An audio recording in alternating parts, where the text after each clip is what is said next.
અમરેલીમાં કોંગ્રેસના પૂર્વ સાંસદ અને તેમની દીકરી સામે ઠગાઈની અરજી દાખલ થઈ છે। વિરજી ઠુમ્મર અને જૈની ઠુમ્મર સામે છેતરપિંડીની અરજી થઈ। લોકસભા ચૂંટણીમાં જમણવારના લાખો રૂપિયા બાકી હોવાનું કેટરર્સે આરોપ લગાવ્યો। 6,96,000 નથી ચૂકવાયા અને એટલે પોલીસમાં અરજી કરાઈ। ચૂંટણી વખતે 75 ગામમાં નાસ્તો અને જમણવારનો ઓર્ડર અપાયો હતો। ફરિયાદીને અપશબ્દો બોલીને ખોટા કેસમાં ફસાવવાની ધમકી આપ્યાનો પણ આરોપ છે।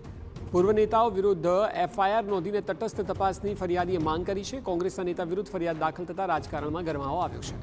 મહત્વનું છે કે પૂર્વ સાંસદ અને ધારાસભ્ય વિરજી ઠુમ્મર, જૈનીબેન ઠુમ્મર અને જયંતિ ઠુમ્મર વિરુદ્ધ છેતરપિંડીના આક્ષેપ થતાં રાજકારણ ગરમાયું। ફરિયાદીનો આરોપ છે કે 2024ની લોકસભા ચૂંટણી દરમિયાન 75 ગામમાં નાસ્તો અને વીકે ફાર્મ પર હજારો લોકોના જમણવારના 6,96,000 ન ચૂકવીને તેમની સાથે છેતરપિંડી થઈ। કોંગ્રેસના નેતાઓ પાસેથી બાકી નાણાં પરત માંગતા ફરિયાદીના પિતાને અપશબ્દો કહી ખોટી ફરિયાદોમાં ફસાવવાની ધમકી આપી હતી। જે મામલે એફઆઈઆર નોંધાય અને તટસ્થ તપાસ થાય તેવી માંગ કરાઈ છે।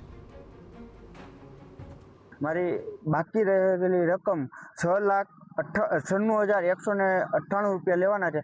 અમારે મજબૂરીના કારણે કે મારે માલ સામાન મજૂરના એ બધા દેવા માટે મારે મજબૂરીમાં પોલીસ સ્ટેશને અમરેલીના લેખિતમાં ફરિયાદ કરવી પડી છે।